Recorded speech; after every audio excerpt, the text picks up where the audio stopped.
অহা কিছুদিনৰ ভিতৰতে সিডলি বিধানসভা সমষ্টিৰ উপনিৰ্বাচন অনুষ্ঠিত হ'ব। এই উপনিৰ্বাচনত আমাৰ মিত্ৰজোঁটৰ হৈ UPPL দলে প্ৰতিদ্বন্দ্বিতা কৰিব। আজি আমি তিনিওটা দল ভাৰতীয় জনতা পাৰ্টি, UPPL আৰু অসম গণ পৰিষদৰ কৰ্মকৰ্তাসকল বহি নিৰ্বাচন সম্পৰ্কে কিছু আলোচনা কৰিলোঁ।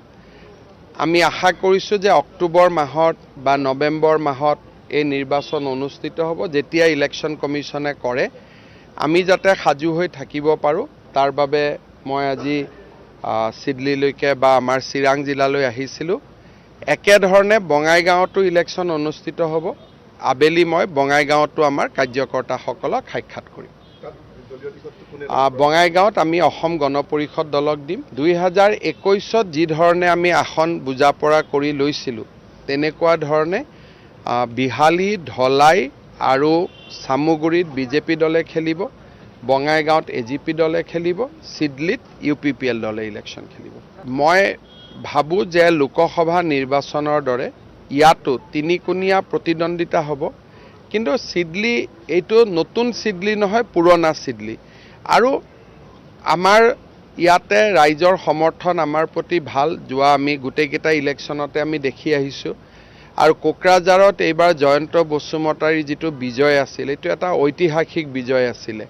গতিকে মই ভাবোঁ যে আমাৰ মিত্ৰ গোষ্ঠীয়ে খুব ভাল কৰি এই নিৰ্বাচনটো জিকিব পাৰিব। ইলেকশ্যন হ'লে বিৰোধী পক্ষইতো কিছু ভোট পাবই, সেইটোতো আৰু আমি না কৰিব নোৱাৰোঁ যে বেলতটো খালি যাব বুলি। কিন্তু আমি খুব ভাল এটা বিজয় লাভ কৰিব পাৰিম বুলি আমি ভাবোঁ। UPPL আৰু BPF দল একেলগ হৈ ইলেকশ্যন খেলিলে বা তেওঁলোক একেলগে হ'লে মই ভাবোঁ ই এটা পজিটিভ কথা, ই এটা ইতিবাচক দিশ। আৰু BJP দলে তাক আদৰণি জনাব। আৰু BJP দলৰ এই ক্ষেত্ৰত যিটো ৰিয়েকশ্যন হ'ব এইটো পজিটিভ থাকিব, ইতিবাচক থাকিব। কিন্তু এই আলোচনাত BJP কোনো মধ্যস্থতাৰ ভূমিকা নাই। কিন্তু দুইটা দল লগ লাগিলে BJPয়ে ভাল পাব, কাৰণ আমি বড়ো জাতি জনগোষ্ঠীৰ মাজত একতা আৰু সমন্বয় বিচাৰোঁ।